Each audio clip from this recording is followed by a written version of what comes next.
Hey, what's up guys, it's the narrator here and hope you all have a fantastic day, and if your day is already over, well, I hope it was a great one. So my apologies on being a bit late on this one. As you're probably aware, Samsora put out a counter statement to the one that Tamim put out. Samsora's statement came a couple of hours after my first one went live, and I'm sorry that I didn't make a video about it straight away, but I was awake for 24 hours at that point and I just couldn't be bothered, like I needed to sleep. So anyways, if you haven't already seen the Samsora statement that was made, it's really freaking long, guys. Like, he wrote a lot of information in there, and to be quite frank with you all, I think it's actually better if I don't dissect everything that was said inside of the twitlonger. Instead, I was just planning to make this video more of a TLDR to give you guys an idea of how big it is. It's a 6,000 word twitlonger spanning 8 word page documents. And the reason why it's so long is because a lot of the statements made in his twitlonger was essentially just Samsora repeating himself over and over again. I'm not going to hold it against you for thinking that I'm being lazy about this, but in all honesty, I did read through the entire thing, and by the end of it, I truly felt like it could be summarized in a more efficient manner. So that's what I'm going to do. That's what this channel is about. So again, if you do enjoy the clear and concise explanations, make sure to subscribe down below. Thank you. So before we open this up, if you're expecting any of the statements made by Samsora to have any evidence behind them, then you're going to be disappointed. He provided nothing but his own viewpoint on everything that he talked about. The entire post, I'd say, is 80% of him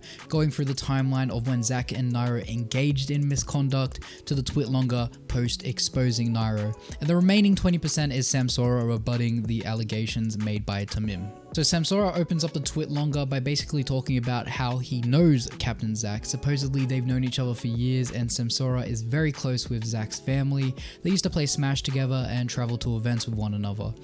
He then goes on to say that he didn't really notice anything during CEO Dreamland where the misconduct initially happened between Nairo and Captain Zach, except for one occasion when Zach was resting his head on Nairo's chest after a tournament, and then he mentions that several months after that event, Zach had apparently told him over a Discord call that he had sucked Nairo's dick at that event. And so this is basically where the twitlonger kind of derails. He goes into a tangent about how he felt about the situation, thinking that there was no way that something like that could have happened, but since Nairo and Zach were still on good terms, he didn't think much of it.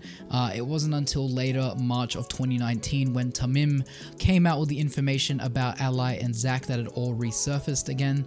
I want to make a point here that Zach had apparently told Samsora about his relationship with Ally around November of 2018, so Samsora knew of both of the relationships at that point. When Tamim went public with the information, Samsora didn't back up Tamim. Instead, he actually posted some mild condolences to Ally instead. Samsora then says in April of 2019, Nairo confronts him about what happened between him and Zach 2 years prior. The next couple of paragraphs are basically repeating the same thing. Every event they'd attend, Nairo and Zach would confront Samsora, telling him not to tell anyone about what happened between the two in the past. Okay, so during the Congo saga of December 2019, there were rumors floating around about Nairo and Zach, which promptly made Nairo flip out. Nairo received a tip from the Canadian community that Ally was going to come out with the information about Nairo and Zach, which made Nairo threaten to sue Ally for defamation of character if the allegations were brought to light. Ally backed down after that and didn't go any further, but then in May of 2020, Samsora says that the rumors began floating around once again, which made Nairo call both of them and tell them to delete their phone messages and chat logs.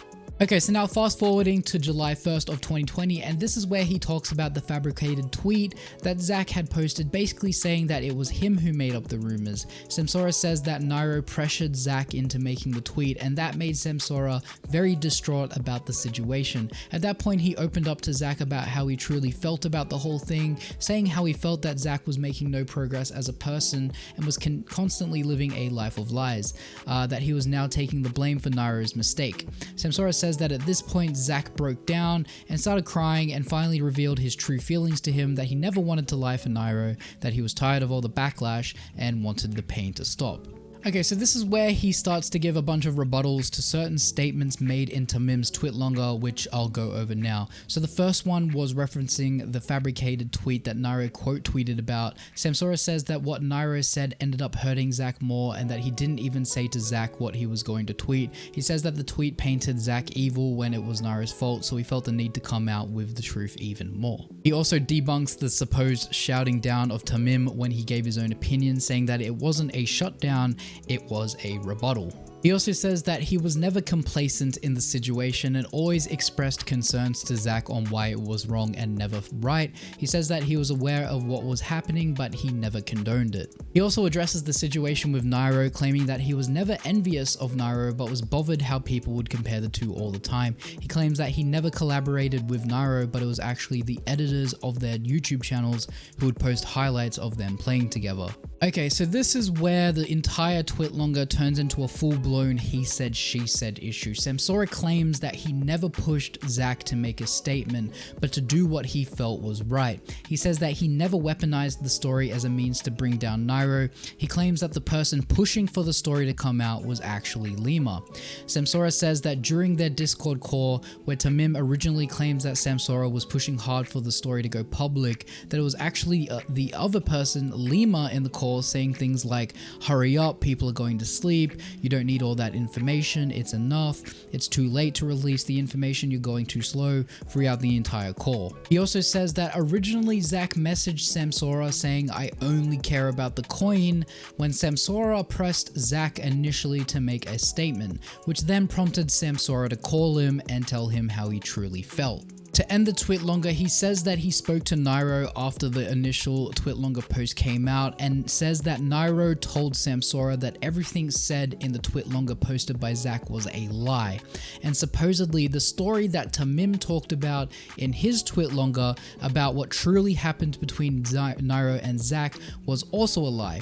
He says that the story Nairo told him was identical to the ones that Lima and Tamim were saying, which contradicted what Zach had told Salem about his initial encounter with Nairo.